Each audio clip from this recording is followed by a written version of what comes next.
여러분 안녕하십니까? 새롭게 하소서 김학종 목사입니다. 안녕하세요. 전혜진입니다. 사람이 살아가면서 늘 행복하고 좋은 일만 있으면 참 좋을 텐데요. 네. 그렇지 않잖아요. 네. 예기치 않은 어려움과 그렇죠. 또 속상하고 힘든 일을 많이 만나게 됩니다. 네. 저는 그럴 때마다 저 인생의 멘토인 네. 사람들을 찾아가서 조언을 듣기도 하고 위로도 받거든요. 네. 그 따뜻한 말 한마디가 그렇게 위안이 될 수가 없더라고요. 그렇죠. 사람이 누구를 만나느냐에 따라서 인생의 행복과 방향이 바뀌게 되는데 네. 오늘 새롭게 하소서에서 만날 분은요. 정말 어려운 환경의 청소년들을 잘 멘토링을 해주어서 네. 홀로 서기까지 도와주는 너무 소중한 분이십니다. 네, 하나의 친구가 되어주고 또 복음을 전하는 분이신데요. 그 주인공 먼저 만나보시죠. 가족 해체로 힘든 삶을 사는 청소년들. 위기의 아이들을 외면할 수 없었던 한 남자가 있었습니다. 작은 자에게 한 것이 곧 내게 한 것이라는 주님의 말씀을 품고 아이들의 친구가 되어주기로 결심했습니다. 같이 밥을 먹고 같이 이야기하는 다정한 친구. 자립할 수 있게 도움을 주는 어른 친구가 되었습니다.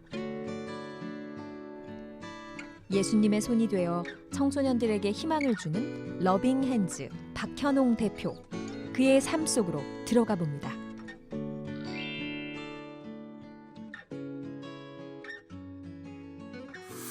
네, 어서 오세요. 반갑습니다. 우리 러빙 핸즈의 박현홍 대표님. 네, 네, 반갑습니다. 본인 저 소개 좀 한번 시청자들에게 해주시겠어요? 네, 저는 말씀하신 것처럼 멘토링을 하는 단체 러빙 핸즈라고 대표를 맡고 있고요. 네, 저희는 이제 도움이 필요한 아이들 한 명 한 명한테 네, 이제 멘토가 필요하다고 생각했고, 근데 그 멘토라는 게 누가 도와주는 입장이 멘토가 아니라 네. 진짜 그 멘티들의 입장에서 네.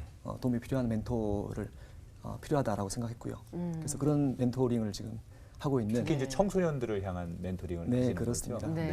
네. 청소년들 중에서도 이제 한부모 가정이나 조성 가정의 아이들이 있습니다. 그래서 가정이 깨어져 있기 때문에 네. 조금 더 이렇게 지지가 필요한 아이들이 있지 않습니까?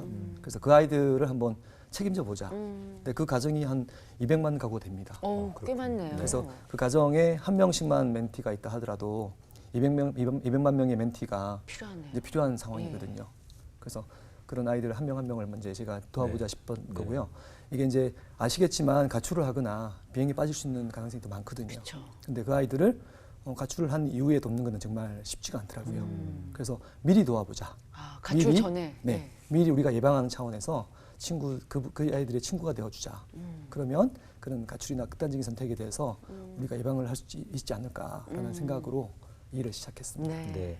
아니 뭐 이제 누구나 한 번쯤은 살아가면서 그런 어려운 환경에 있는 청소년들 좀 도와주고 힘이 되게 해주고 싶다 이런 생각을 하는데 네. 선뜻 시작을 못 하잖아요. 그렇죠. 어떤 일이든 우리 대표님께서 어떻게 이런 고귀한 일을 시작하게 되셨을까? 계기가 있었을 것 같아요. 네. 처음에. 처음에 시작할 때는 자원봉사를 제가 좋아했고요. 네. 네. 또 이제 우리가 예수님을 아는 그런 사람들이 좀 말만 하는 건 좀 약간 부담이 있었던 것 같습니다. 근데 이제 돕는 일을 좋아했던 부분이 있었는데 봉사를 자꾸 하다 보니까 자꾸 제 중심인 거예요. 내가 상태가 좋으면 봉사를 잘할 수 있고 힘들면 또 안 해버리고 이런 일이 몇 번 반복이 됐었는데 막상 수혜자 아이들을 만나 보니까 어떤 상황에 상관없이 네. 자기들을 좀 꾸준하게 만나달라는 거예요. 예를 들면 이제 보육원이나 구하원 같은 경우에도 아이들이 막 이렇게 막 몰려오지 않습니까? 근데 이제 만나보면 기대하지 않는 거죠. 금방 가실 거 아니에요? 예. 그래서 이게 누군가가 도움을 주러 왔다가 딱 끊어버리는 게 굉장히 아이들은 상처를 주고 두 번, 세 번 죽일 수 있는 일이구나라는 걸 알게 되었습니다. 그래서 어떻든 아이들이 좀 더 그만하라고 할 정도로까지 한번 우리가 한번 꾸준히 한번 옆에 있어 보자라는 생각을 하게 된 것이 계기고요. 네. 또 이제 저도 모태신앙이었고 네. 교회 생활을 꾸준하게 했는데 사실은 이제 교회를 이렇게 소개할 때도 마찬가지였죠. 커맨씨였거든요. 한번 와봐라 하면 그 왔을 때 뭐 하늘에서 불이 내려와가지고 바뀔 줄 알았어요. 근데 그게 아니더라는 거죠. 그 온 친구 한 명 한 명이 왜 나한테 관심을 안 가져주냐고 묻더라고요. 그래서 이게 한 명한테 관심을 가지는 게 되게 중요하고 내 입장이 아니라 그분들 입장에서 돕는 게 굉장히 중요하구나를 알게 됐습니다. 원래 어떤 일을 하셨습니까? 이 일을 하시기 전에? 저 원래 여기 복지사였습니다. 아, 원래부터. 원래 네, 관심이 원래 많으셨군요. 예, 그러니까 제가 이제 처음에 취업을 해서 대기업을 다녔었는데요. 네. 그때도 제가 이제 소년소녀 가장 한 가정을 꾸준하게 도왔었습니다. 네. 도왔는데 그 아이들 제가 이제 남매였습니다. 중학교 2학년 누나하고 초등학교 5학년 이제 그 동생이 있었는데 이제 그 아이들을 제가 한 6개월 정도 만나고 있으니까 집주인이 저를 부르는 거예요. 네. 좀 부르더니 사실은 이 부모님이 다 이게 가출해가지고 한 6개월, 3년 정도를 자기가 그냥 냅둔 거예요. 그냥 돈이 없으니까. 근데 제가 이렇게 있으니까 좀 데려가 달라고. 자기 너무 힘들다고. 그래서 제가 다니는 교회에 말씀드렸더니 집을 구해준 거예요. 전셋집을. 네. 그래서 이제 전세를 구해서 제가 이제 청년부가 케어를 시작했습니다. 근데 처음에 되게 어려운 환경에 있던 친구들은 그냥 참 착했는데 좀 집이 안정이 되고 편해지니까. 좀 편해지니까 여자아이가 가출을 하는 거예요. 오히려. 남자를 만나고. 예. 네. 그래서 그 당시 저희 교회가 그걸 감당하지 못해가지고 다시 보육원에 보내버렸습니다. 그래서 그때 제가 누굴 돕는 일이 그냥 내가 할 수 있는 게 아니구나. 배워야 되는구나. 그 돈만 공부를 해야 되는구나. 재정적 받침을 해준 게 다가 아니구나. 예, 그렇죠. 이게 돈이 다가 아니구나라는 걸 알게 되고 그래서 제가 이제 사회복지대학원을 갔고요. 그때. 또 그렇게 공부를 했고 또 큰 NGO에도 또 제가 취업을 해서 또 한 7년 동안 열심히 일을 했습니다. 네. 근데 이제 그게 뭐 아시겠지만 요즘 이제 많이들 도와주시는 게 네. 해외 아이들 이렇게 한 명을 이렇게 결혼해가지고 네. 돈을 보내는 일을 하고 있지 않습니까? 너무 많죠. 네, 근데 이게 참 귀한 일이긴 한데 좀 실제적인 도움이 안 되는 걸 제가 보게 된 거예요. 네. 그게 좀 이렇게 후원자 중심이다라는 걸 제가 알게 된 거죠. 그럼 우리가 진짜로 아이들이나 수혜자를 돕는 게 뭘까라고 고민을 했고요. 그래서 처음에 이제 그런 고민들을 제가 일했던 기관에 자꾸 제안을 했는데 좀 이런 부분들이 좀 안 맞아가지고 받아들여지지 않고. 그래서 이런 일을 시작하게 됐습니다. 그랬군요.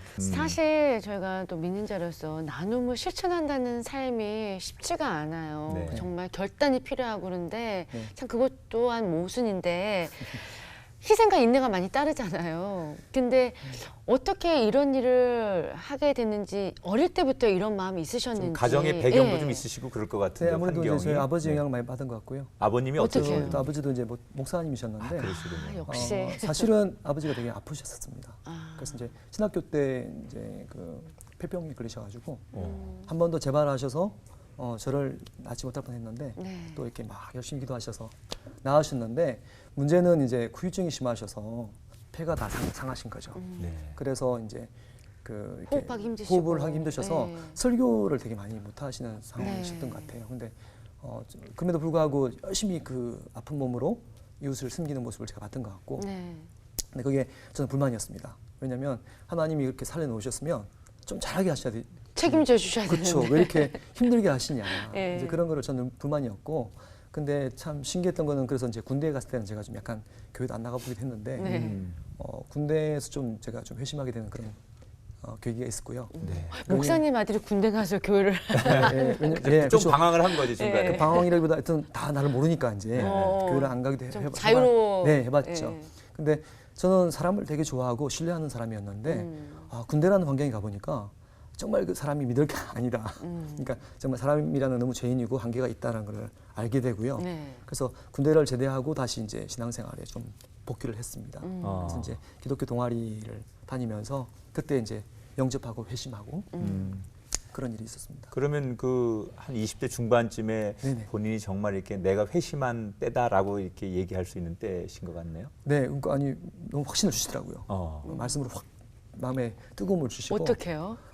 그냥 수련회를 갔는데 네. 그냥 그동안 되게 막 희미했던 그런 그 하나님에 대한 어떤 네. 확신이 마음으로 확 그냥 말씀을 주시면서 내가 너를 만들었다. 내가 너의 주인이다. 그래서 내가 시키는 일을 하면 좋겠다라고 말씀을 하셔서 그때 조금 더 뭐랄까 사실 그때까지만 해도 되게 상향적인 삶을 추구했었습니다. 자꾸 위로 가야 되고 좋은 일을 해야 된다 생각했는데 그때부터 계속 좀 이렇게 더 어려운 삶을 돌보게 하시고 바닥을 보게 하시는 낮은 곳으로. 네, 경험들을 했습니다. 러빙엔즈를 왜 하셨는지 그리고 이 일이 필요하다는 걸 설명해 주셨어요. 네, 근데 이게 다 현실이란 말이에요. 예. 운영하려면 다 인력과 물질과 이런 게 이제 도움이 되지 않으면 안 되거든요. 네. 네, 제일 중요한 게 물질이거든요. 마음만 갖고는 안 되잖아요. 그 아이들에게 실질적으로 필요한 것도 조직이 운영되려면 그렇죠. 이거 어떻게 이런 것들이 아버님도 목회자시라는데 물질적인 후원들을 어떻게 감당하셨을까? 사실은 하나님이 부자신 거 아닌가에 대한 믿음이 필요한 것 같습니다. 네. 사실은 그 일을 감당하게 그러니까 담당하고 있으면 반드시 돈을 이렇게 필요한 재정을 주시더라. 채워주셔요. 네, 네. 그런 경험들이 많이 있죠. 그래서 그런 믿음이 있었고요. 그러니까 많은 분들이 말씀하신 것처럼 정말 돈이 없으면 못한다고 생각하시는데 네. 시킨 일을 그냥 하면 돈을 보내주신 경험을 많이 했거든요. 처음에 어떻게 시작하셨어요? 처음에는 제가 이제 처음에 제가 원래 일했던 곳 중에 하나가 아동학대 예방센터라는 곳에서 일을 네. 했었습니다. 근데 거기서 아동학대를 지금도 최근에 많이 발생하고 있지만 네. 바뀐 게 없거든요. 되게 막 이슈가 되고 막 이렇게 와 하지만 막상 그때뿐이에요. 어떤 조치를 할 수가 없고 특히 이제 가해자 부모님한테 다시 돌아가는 경우가 거의 99% 가거든요. 심지어 이렇게 성학대를 하더라도 갈 데가 없습니다. 그래서 다시 집으로 가는 경우가 왕왕하는데 저는 그래서 예방하는 일을 관심을 가진 거죠. 네. 그래서 이제 했는데 어떤 한 미혼모 엄마가 7명의 아이를 키우는 집이 있었습니다. 네.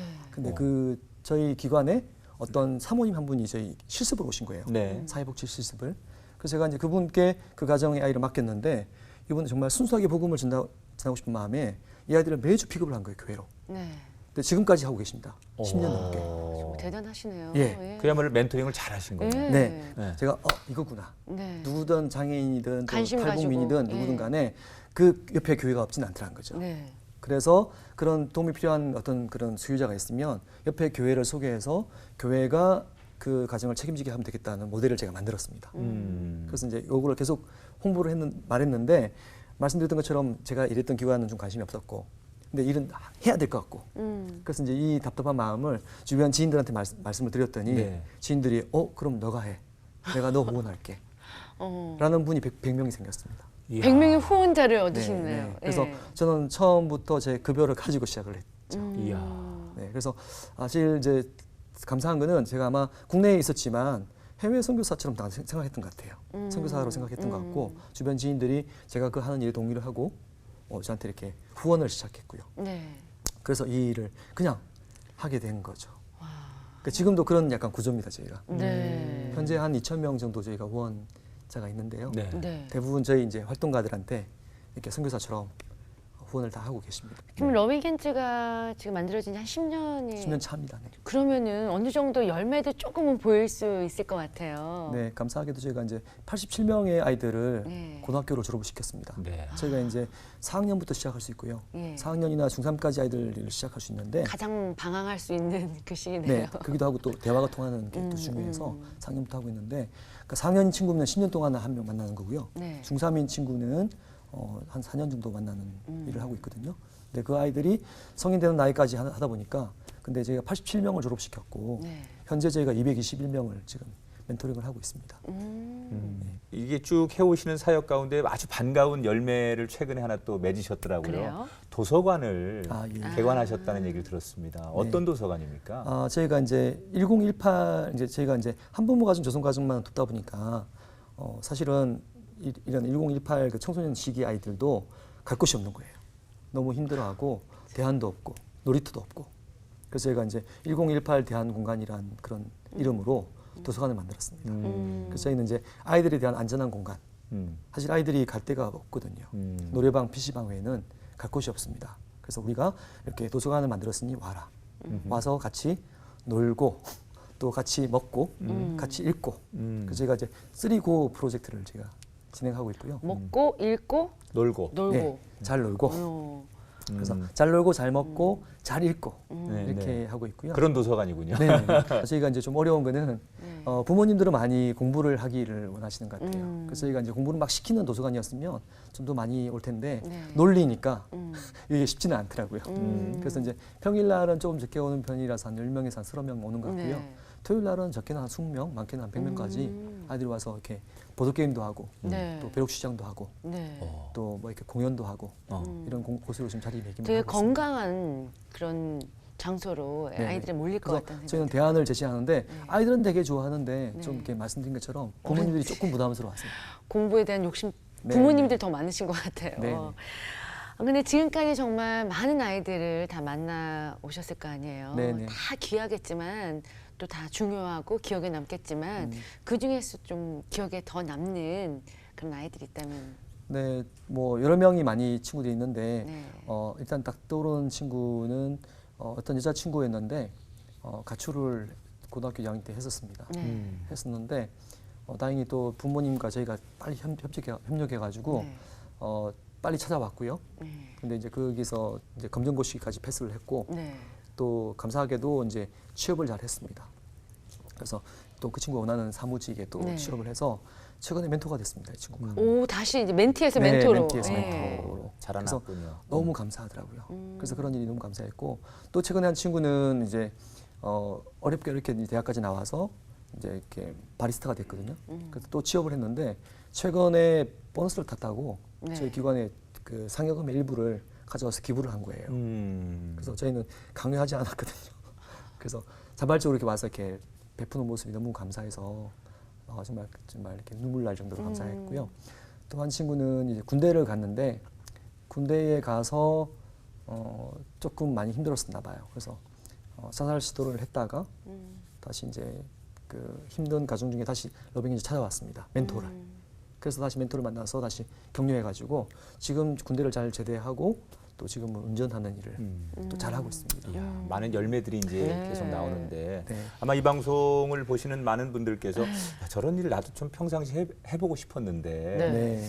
나도 할 수 있을까? 이러고 뭐 용기를 또 내시는 분이 있을 것 같은데 어른들이라면 이 프로그램에 멘토링 프로그램에 다 참여할 수 있습니까? 네, 성인이면 다 네. 할 수 있는데 저희도 할 수 있습니까? 아, 그럼요. 제가 최근에 목사님들께 네. 꼭 좀 먼저 좀 해달라고 말씀을 드리고 있습니다. 네. 왜냐하면 이제 한 영혼이 너무너무 귀한데 사실 그 한 명을 요즘 변화시키는 부분들이 이렇게 누구 얘기만 듣고서는 좀 어렵지 않나. 네. 그래서 정말로 그 말하는 부분들을 몸으로 보여주는 누군가 모델이 있을 때만 그 일이 가능하지 않을까 싶어서 조건이 있습니까? 이 프로그램 저희 참여할 수 있는? 러빙핸즈에서 진행하고 있는 러빙핸즈 멘토 양성 과정을 네. 수료를 해야만 공부를 좀 해야 들어야죠. 되는군요. 예. 네, 그래서 아니 누구든 할 수 있는데 네. 아무나 할 수는 없다. 이제 이런 생각입니다. 음. 왜냐하면 이게 이제 10년씩 해야 되는 그런 일이다 보니까 네. 중간에 그만둬 버리면 정말 대책이 없어요. 더 상처받죠. 네. 예. 그래서 이제 그런데 또 물론 이 교육을 받는다고 다 할 수 있는 건 아닌데 저희가 함께 합니다.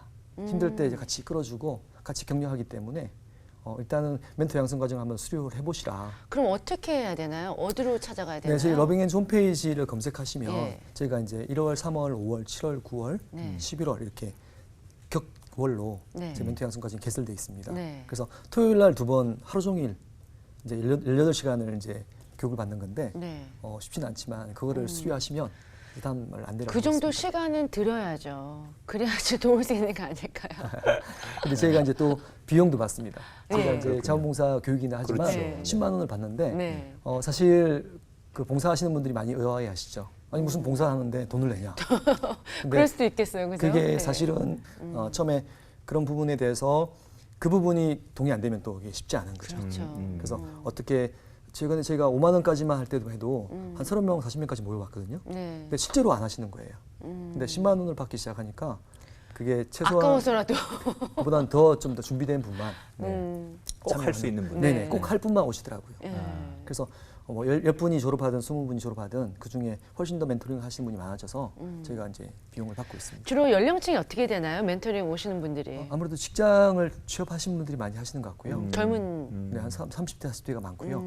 근데 더 재미있는 건 뭐냐면 사실은 젊을수록 아이들이 좋아하긴 하지만 네. 그분들이 너무 삶이 좀 이렇게 불확실하기 때문에 네. 중간에 중간하는 경우가 되게 많은데 네. 나이가 한 50대, 60대 되신 분들은 꾸준하게 하시는 거예요. 한결같이. 계속. 네네. 네. 그래서 훨씬 더 나이 드신 분들이 유리하다라고 음. 말씀드릴 수 있습니다. 네. 아니 이제 이게 그 청소년들을 돕는 게 네. 객관적으로 남의 청소년들은 잘 볼 수 있는데 내 아이들 만나는 건 참 어렵군요. 대표님도 아이가 있으시죠? 네네, 그럼요. 몇 살입니까? 14살입니다. 네. 그러면 딱 이제 딱 그 시기네. 건데인데. 따님이십니까? 아드님이십니까? 딸입니다. 따님. 네. 그럼 따님하고 관계는 어떠신 것 같아요? 사실 아이가 어릴 때 정말 중요한 시기에 네. 좀 대화할 수 있는 그 기회를 많이 놓쳤던 것 같아요. 아침에 일찍 나왔고 밤늦게 잠을 잘 그러니까 이런 얘기가 우리한테 위로가 된다는 예. 거예요. 그러니까. 들어가서 사실은 그런 기회를 놓쳐가지고 근데 이제 사춘기가 들어온 6학년 때 지금 중1 때 좀 많이 애를 쓰고 있습니다. 그래서 시간을 많이 가지려고 그러고 지금. 통화도 매일 하려고 애를 쓰고 이제 그래도 부족하다 하더라고요. 근데 이제 감사한 거는 아이가 이제 사춘기를 겪으면서 아빠의 하는 일이 정말 중요하다고 좀 인정을 해주기 시작하고 또 그런 부분들을 아이가 좀 자연스럽게 자랑스러워 하더라고요. 그래서 그런 부분에 대한 감사가 있고요. 또 한 가지는 사실은 이제 얘기하는 중에 물론 아빠가 이제 너를 더 신경을 많이 못 쓰고 또 한 분 있어서 미안한데 실제로 아빠는 이렇게 너도 정말 귀하지만 다 똑같이 본다. 그러니까 누구든 간에 똑같이 귀한 우리가 아빠를 통해서 너가 낳았지만 또 내가 보기에는 우리 모든 아버지 대신 하나님이 계시기 때문에 또 너를 도울 손길이 있다고 본다라고 얘기를 했는데 처음에는 그걸 이해를 못했는데 최근에 조금 약간 그게 이해가 되나 봐요. 그래서 최근에 감사했던 게 저희 도서관에 와서 네. 멘토 멘티가 이렇게 멘토링 하는 거 보더니 너무 멘토링이 좋은 것 같다면서 네. 자기도 멘토가 있으면 좋겠다고 얘기를 엄마한테 했다는 거예요. 네. 그래서 정말 저도 아버지한테 되게 서운했거든요. 아버지가 목회하신다고 우리 가족을 못 챙기길래 굉장히 교회로 서운했었는데 커서 많이 이해가 됐거든요. 그래서 그런 부분들은 그 아이의 주인 되신 하나님께서 또 다른 마음을 주시기를 또 기도하는 마음이 있고 또 지금 또 사춘기이기 때문에 애를 쓰고 있습니다. 사실은 충분히 또 대화를 하려고 노력을 하고 있습니다.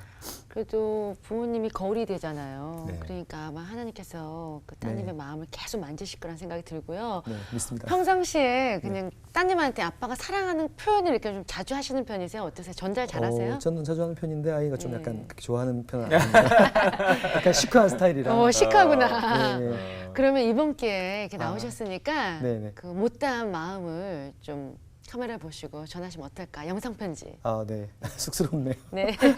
네, 알겠습니다. 사랑하는 딸, 평소에 늘 시간을 많이 같이 못 보내줘가지고 미안하고 아쉬운 마음이 있는데 너를 만드신 엄마 아빠를 통해서 낳았지만 너를 만드신 진짜 아버지는 하나님이시니까 어떤 상황이든 너를 도와주시고 또 그 마음을 사랑하는 마음을 또 주실 거를 믿어. 그래서 아빠랑 같이 또 기회가 되면 또 다른 사람들 돕는 일도 같이 하면 좋겠고 항상 기쁜 마음으로 감사하는 마음으로 같이 마음을 모을 수 있기를 바라고 하지만 표현을 충분히 못하지만 사랑한다는 거 꼭 기억했으면 좋겠어. 사랑해. 네. 그래요. 아유, 아주 기념이 될 것 같아요. 딸아이가 아빠가 굉장히, 친구 같을 것 같아요. 좋아할 네, 것 같은데. 지난 10년 동안 참 이렇게 묵묵히 한 길을 걸어오신 우리 이제 대표님께서 가장 힘들 때 또 정말 이게 내가 더 이상 할 수 없을 것 같다라고 느꼈을 때 언제 어느 때였습니까? 사실 힘들다는 생각이 들 때는 이제 그러니까 외로울 때죠. 그러니까 뭐 대표다 보니까 어쩔 수 없는 게 있는 것 같고요. 근데 이제 처음에 이렇게 하나님이 시킨 일을 하면 조금 여기 이 사명에 동의하는 분들이 많이 막 몰려올 줄 알았거든요. 그렇죠. 그럴 줄 알았고 내 마음같이. 또 교회도 너무 좋은 모델이 나왔으니까 교회가 같이 좀 일을 했으면 싶었는데 처음에 말씀드렸던 그런 교회 모델을 제가 제안했더니 그 지속적인 부분이 너무 교회가 약하더라고요. 네. 1년을 못 하시는 거예요. 그래서 확인을 했더니 아니 교회 일이 바쁘다는 거예요. 그래서 사실은 처음에 제가 같이 파트너로 하고 싶었던 교회가 좀 그런 부분에 충분히 공감이 안 되는 같아서 사실은 많이 힘들었습니다. 왜 이렇게 하나님이 시키셨으면 이렇게 좀 협력하는 손을 막 좀 보내시면 좋겠는데 네. 잘 이해를 못 하시는 거예요. 만나서 얘기를 해보면 1년 안에 몇 명이 그럼 우리 교회에 나올 수 있습니까? 이렇게 자꾸 질문도 하시고 그래서 아닙니다. 저희는 좀 장기적인 컨셉이고 한 명 한 명이 정말 중요합니다라고 말씀을 드렸는데 이 부분이 조금은 많이 이해가 힘들더라는 거죠. 네. 그래서 힘들었고 그래서 제가 이제 처음에 1년에 그런 교회를 같이 하던 것들을 준비하다가 좀 포기를 하고요. 저희가 이제 말씀드린 것처럼 멘토 양성 과정 만들어서 거기 일에 동참하신 분만 저희가 이제 이렇게 하는 과정으로 진행을 했거든요. 근데 감사하게도 많이들 오시기 시작했습니다. 근데 이제 중요한 거는 또 혼자 할 수 있는 일은 아니지 않습니까?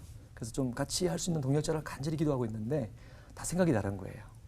그래서 교회 특히 이렇게 이제 예수 믿는 사람으로서 같이 일을 한다는 게 일을 한다는 거하고 같이 일을 한다는 거하고 또 같이 서로 배려한다는 게 조금 그게 어디까지가 그게 한계인가를 좀 서로가 애매모호하더라는 거죠. 네, 이게 실질적으로. 이제 조직을 운영하는 거하고 예. 실제로 그 같이 일하는 분들조차도 멘토링을 받고 싶어하니까 과연 이게 사역인 건지 아니면 내가 일인 건지 이런 구분이 차이가 힘들어서 지금도 그건 힘든 부분인 것 같습니다. 어떤 때는 제가 막 선교사 같이 막 요청하고 어떤 곳에서는 또 제가 뭐 직장은 네, 얘기하고 운영해야 하니까 되니까. 예, 해야 되니까 예. 이게 서로 좀 어떤 부분이 많이 헷갈려서 네. 힘들어하는 부분이 분명히 있는 것 같고 그래서 그런 부분들이 크게 두 가지 힘들었던 것 같아요. 무엇보다도 저는 사람에 대해서 상처도 많이 받으셨을 것 같아요. 왜냐하면 이렇게 케어하는 아이들이 또 뜻대로 잘 따라가지 못하고 또 방황할 때 그때 또 아픔 없으셨어요? 그렇죠. 그러니까 요즘은 좀 어려운 게 다들 각자의 생각이 너무 중요한 시대이지 않습니까? 포스트 모더니즘 시대이다 해서 저희는 예를 들면 이제 그 멘티 아이들 중에 한부모 엄마로 자라서 엄마가 되게 어려서 미혼모 이렇게 애를 키우는 가정에 자란 아이들이 네. 또 되게 힘들고 외로우니까 또 남자를 빨리 만나는 거죠. 네. 근데 또 뭐 그런 미성년 시기에 또 뭐 아이를 낳기도 하고. 네. 그래서 저희가 이제 막 이성교제를 막 반대를 하거든요. 근데 그게 그러니까 얘기가 안 통하는 거죠. 그냥 아무리 얘기를 해줘도 저희가 약간 꼰대같이 보이나 봐요. 그래서 이런 부분을 이렇게 뭔가 주장할 수 없는 시대가 된 것 같아가지고 그게 저희가 볼 때는 답인 것 같고 조금만 더 참았으면 좋겠고 또 성인 돼서 좀 더 건강한 어른 만나가지고 가정을 꾸미면 좋겠는데 너무 아이들이 급한 거예요. 중1, 중2 때 막 만나고 싶어 하니까. 그래서 외로워서 더 어렸을 수 있어요. 네. 근데 문제는 아시다시피 그런 나이의 여자아이들이 또 좋은 남자를 보는 게 또 그쵸. 운이 아무 법이 없지 없죠. 않습니까? 예. 그래서 또 막 몸이 막 망가지고. 그래서 그런 부분에 대해서 제가 좀 분명하게 얘기를 해주고 싶은데 요즘은 그게 좀 안 통하는 시대라 참 이렇게 그런 한계는 많이 느끼는 것 같습니다. 정말 뭐 얼마나 힘든 일이 많으셨겠어요. 네. 뭐 다 말씀 못 하겠지만 그때마다 그래도 잘 극복해서 여기까지 오셨잖아요. 어떻게 극복한 그 가장 큰 힘은 어디에 있을까요? 그때만 뭐 너무 정답 같지만 그냥 무릎을 꿇었죠. 그러니까 그 제가 막 정답같이 얘기해 주더라도 그게 이제 안 통하는 걸 아니까 이제 기도할 수밖에 없다는 걸 알게 되고 사실 그 저는 이제 아까 말씀하신 그 힘이 뭐냐면 제가 많은 사람들을 다 도울 수 없지만 한 명은 내가 도울 수 있겠다. 네. 그 한 명이 얼마나 귀한지. 근데 그 말씀을 보던 중에 그런 말씀을 주셨습니다. 그 한 사람이 바로 나다. 예수님이다라고 말씀을 분명히 하시더라는 거죠. 그래서 나중에 그 우리가 이제 천국 갔을 때 양과 염소를 가른다고 하지 않습니까? 네. 근데 목이 마르던 그 사람이 아프던 그 사람이 바로 나였다. 그래서 나의 멘티였던 친구가 바로 예수님이었다라고 얘기를 하신다는 걸 알게 된 거죠. 그래서 제가 지금도 늘 조심하는 게 사실 제가 누군가 도울 때는 좀 약간 권위적이었거든요. 근데 그걸 아는 순간 이 친구가 예수님일 수 있겠구나.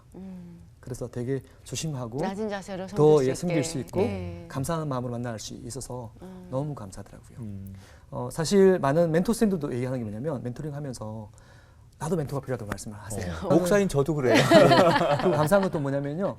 멘티를 돕고자 처음에 일을 시작했는데 네. 하다 보니까 내가 도움 받는다. 그쵸. 내가 상처가 너무 많이 위로되고 성장하고 큰다라고 말씀을 다 하시는 거예요. 그래서 아마도 이 멘토링 힘은 바로 이게 아닌가 싶어서 누군가 돕고자 했는데 내가 도움을 받는구나. 근데 이게 또한 우리 예수님 믿는 원리가 아닙니까? 내가 나를 희생한 것 같은데 결국은 내가 세워지는 걸 본다는 거죠. 그래서 정말 저는 이 사역들을 정말 우리가 그 한 명에 대해서 우리가 좀 그 한 명의 필요를 채울 때까지 좀 견디면 좋겠습니다. 우리가 이 시대가 너무 바쁘다 보니까 빨리빨리 뭔가를 되게 결과를 내고 싶어 하지 않습니까? 근데 이 멘토링은 되게 참게 합니다. 10년 동안 그냥 견디게끔 하시는데 그냥 견디고 옆에 있어 주니까 아이들은 그냥 성장하더라는 거죠. 제가 무슨 뭐 좋은 해서가 아니라 그냥 옆에 있어주는 견뎌주는 것만으로도 자체만으로도 큰 힘이 돼서 큰 힘이 되기 때문에 예. 이런 부분들은 정말 저희가 좀 더 같이 하면 좋겠다 싶고요. 요즘 사회가 너무 많이 이렇게 힘들고 또 너무 이렇게 험악한 일이 많다 보니까 과연 나의 힘이 어떤 도움이 될까, 내가 무슨 일을 할 수 있을까라고 생각할 수 있는 것 같습니다. 근데 저는 감히 그냥 내가 할 수 있는 그 한 명을 한번 도와보자. 작지만. 네, 그래서 그 내가 관심 있는 그 독거 노인이시든 또 장애인이든 또 탈부모인이든 또 아동 청소년이든 좀 내가 관심을 가질 수 있는 그 대상 한 명을 아까 말씀드린 것처럼 예수님을 생각하고 그분의 필요가 좀 그러니까 필요 없다고 할 때까지 한번 도와보면 어떨까? 그게 바로 우리 역할이 아닐까 싶은 거거든요.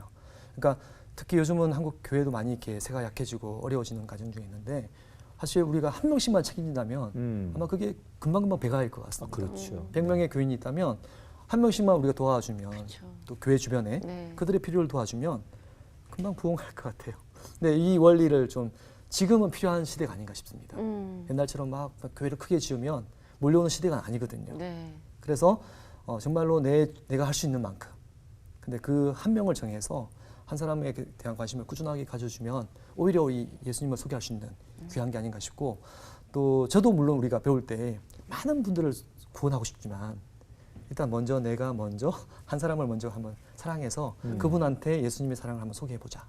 그래서 우리의 섬김을 통해서 우리의 어떤 말이 아니라 우리의 꾸준한 어떤 그런 섬김을 통해서 정말 저 사람을 보니까 참 예수님이 살아계시구나라고 생각을 할 수 있게끔 한번 도와보자라고 저는 감히 제안하고 싶습니다. 저는 대표 얘기를 들으면서 누군가에게 우린 다 배우게 되잖아요. 네. 또 은혜를 잊게 되고 우리 대표님에게는 어떤 분이 멘토였을까? 맞아, 궁금해요. 우리가 이렇게 네. 나는 누군가를 멘토링 하는데 또 사실 누군가가 나한테 멘토링을 해줬고 영향을 지금도 준. 그런 분이 있을 텐데.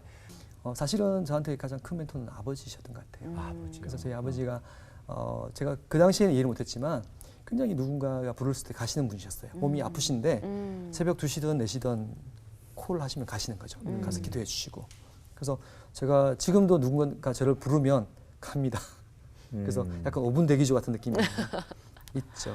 그래서 딱 콜하면 가서 같이 해주고 싶고, 저희도 이제 멘티들을 만나보면 아이들이 이제 상을 당하는 경우 많거든요. 네. 할머니가 돌아가시기도 하고 엄마가 돌아가시는데, 사실 우리 멘티들이 지인이 없기 때문에 혼자 그냥 그 장례식장을 지키기도 감당하기 하고 힘들죠. 또 그런 경우도 있는데, 이제 그런 경우는 저희가 바로 가서 같이 자리를 깔고 앉는 거죠. 그래서 그런 것들을 제가 하고 있는데 보니까 제 아버지가 그렇게 하셨던 거죠. 시골에서 목회하시면서 정말 그 100여 분의 어떤 그런 필요들을 마치 자신 일처럼. 근데 그때 저는 그게 불만이었거든요. 왜 그때는 몰랐죠. 예, 그게. 우리는 가정은 안 챙기고. 안 챙기시고 남들은 먼저 챙기는가. 예. 근데 제가 또 그러고 있더라는 거죠. 그래서 아마도 저한테 가장 큰 멘토는 아버지셨는데, 네. 근데 그 아버지가 몸이 약하시다 보니까 늘 기도하시는 분이셨습니다. 그래서 하루에 뭐 4번, 5번은 꼭 이렇게 시간을 정하시고 네. 예배하시고 기도하시는 분이셨는데, 저도 되게 커서 보니까 또 돌아가시고 보니까 그분이 가르침이 나한테 이렇게. 그럼 아버님은 언제 하늘나라 가셨어요? 2011년도에 네. 돌아가셨습니다. 예. 근데 이렇게 좋은 일을 많이 하시잖아요. 근데 실질적으로 아내 되신 분은 정말 힘드실 거라는 생각이 들거든요.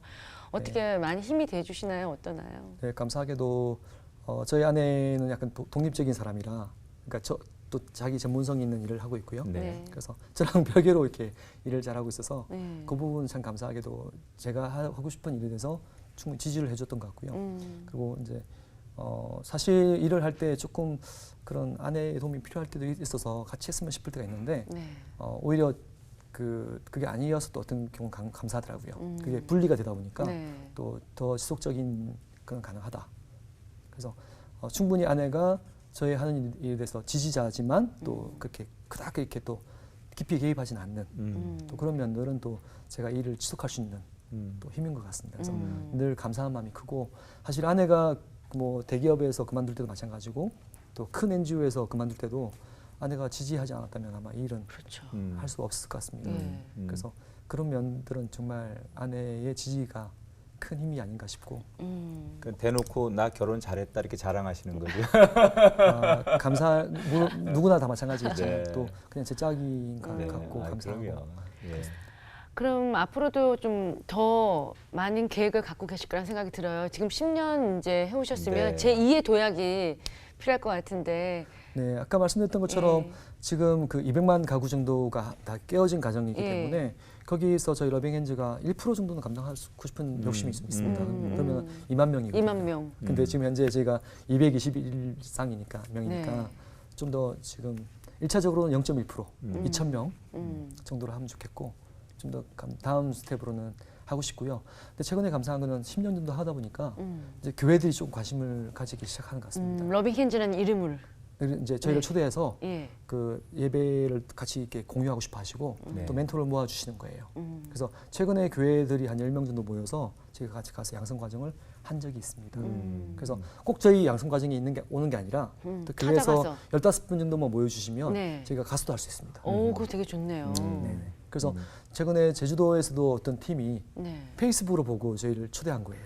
아. 그래서 7명의 멘토가 모여가지고 네. 제가 가서 교육을 하고 왔습니다. 네. 지금 방송 보시는 많은 성도님들 각 교회에 좀 추천을 해주셔도 좋을 것 같아요. 이게 정말 좋은 일이니까요. 한 영혼을 살리는 좋은 일이니까. 일뿐만 아니라 예. 진짜로 예수님을 소개할 수 있는 그렇죠. 사실은 누구나 예수 믿는 사람이라면 음. 예수님을 소개하고 싶은 욕심이 있지 않습니까? 음. 근데 제가 보기에는 요즘 시대에 맞는 방식은 뭐냐 이거죠. 과연 이게 그 말씀만 듣고서는 움직일 수 있을까? 차라리 정말 한 명 한 명을 관심을 부딪히면서. 가져주고 예. 옆에 있어주면 아 저분이 왜 나를 이렇게 사랑할까? 왜 나한테 관심을 가져줄까? 그게 이제 저희가 증인이 아닐까 싶다는 거죠. 그래서 우리가 너무 욕심내지 말고 물론 뭐 각자의 어떤 역할이 있겠지만 또 우리가 작은 일을 할 수 있는 분들은 작은 일에 우리가 충성을 해도 좋겠다. 네. 그래서 한 명을 한번 책임져 보는 일에 네. 좀 더 교회에서 한 5%, 10%만 관심을 가지면 어떨까? 네. 그러니까요. 라는 생각을 해보고 있습니다. 저희 러빙엔즈에서도 어떤 일이 있었냐면요. 어떤 중학교 2학년 친구가 검색을 한 거예요. 네. 그래서 나한테 멘토가 필요한 것 같아. 그래서 그 친구가 적극적으로 요청해 왔습니다. 네. 그래서 저희가 매칭을 시켰고 졸업을 잘했고 지금 군대 가 있습니다. 네. 그래서 우리 청소년들도 그냥 그 힘든 일이 있을 때 그냥 뭐 안 돼 포기하고 싶은 생각을 가지지 말고 적극적으로 주변에 나를 도와주고 내 얘기를 들어줄 어른 친구가 있을까 한번 찾아보기를 권하고 싶습니다. 네. 그래서 그래요. 그거를 잘 넘어가면 또 다른 길이 있을 수 있다라는 거를 얘기해주고 싶습니다. 어른 친구도 만나고 네. 또 청소년 친구도 서로가 만나서 그러니까요. 친구가 되는 세상. 네. 이렇게 박 대표님과 얘기하고 보니까요. 사람이 그 눈빛을 보면 그 사람에 대한 열정과 그 마음이 읽혀지잖아요. 정말 그것이 그대로 전해져서 정말 도전을 받는데요. 네. 끝으로 기도 제목을 좀 나눠주시면 많은 분들이 함께 기도해 주시자 믿습니다. 사실 자본주의 시대를 살면서 돈이 없으면 어떤 일을 할 수 없다고 생각을 많이 하는 것 같은데 정말 그런가 하고 저는 좀 고민하고 있습니다. 그게 아니라 정말 우리 한국 교회가 또 같이 서로 힘을 모을 때 그런 일들을 충분히 우리가 극복할 수 있고 또 돕는 일을 통해서 성공할 수 있다는 생각이 듭니다. 저도 제가 처음에 일을 시작할 때 100명의 후원자가 지금도 꾸준하게 있기 때문에 쉽지 않지만 이 일을 계속할 수 있는 것 같습니다. 그래서 먼저 우리 교회가 그런 새로운 대안들을 제시하고 또 보여줄 수 있으면 좋겠다. 그래서 용기와 힘을 내라고 말만 할 게 아니라 같이 견뎌주고 또 할 수 있는 것들은 내가 도왔으면 좋겠다는 생각이 있습니다. 그래서 그런 일들을 한번 우리가 한번 같이 만들어 가는데 네. 한번 힘을 모아주시면 좋겠다는 게 기도 제목이고요. 또 혹시나 이런 일들을 같이 하고 싶은 분이 계시면 멘토도 좋고 또 저희 러빙엔즈 활동가도 좋으니까 이렇게 얼마든지 지원을 해주시면 감사하겠습니다. 오늘 이렇게 세상을 밝히는 빛을 들고 서 있는 우리 박 대표님 만나서 네. 더불어 우리가 그 어두운 세상에 이렇게 밝은 곳을 한 모퉁이를 네. 볼 수 있는 그런 희망의 시간이었던 것 같습니다.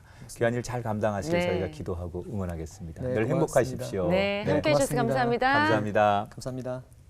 네, 나는 부족하고 연약할지라도 우리의 주인 되시는 주님이 우리를 책임져 주실 거라는 것을 믿고 달려간다면 아무 걱정이 없을 것 같습니다. 작은 관심이라도 그것이 한 영혼을 살릴 수 있다는 걸 꼭 기억하셨으면 좋겠습니다. 신비한 동물 가운데 도마뱀은 일평생 딱 한 번 자기 꼬리를 자를 수 있답니다. 근데 학자들에 의하면 꼬리를 자를 때는 가장 위기의 순간, 정말 자기 삶의 승부수를 던져야 할 때 도마뱀이 꼬리를 자른다고 하죠. 인간은 다 누구나 위기가 옵니다. 그때 승부수를 던져야 되는데 세상적인 방법이 아니라 하나님 앞에 무릎 꿇고 또 하나님이 보내신 소중한 사람들을 만나는 것, 그것이야말로 우리 인생에 한 번쯤 걸어볼 승부가 아닐까. 그래서 우리가 그런 사람이 되고자 또 그런 마음을 갖고 사는 것, 그건 분명히 멋진 인생을 우리 모두 만들어가지 않을까 생각합니다. 여러분 모두를 응원하고 축복합니다. 새롭게 하셔서 오늘은 여기서 인사드리고요. 다음 시간 다시 찾아뵙겠습니다. 고맙습니다.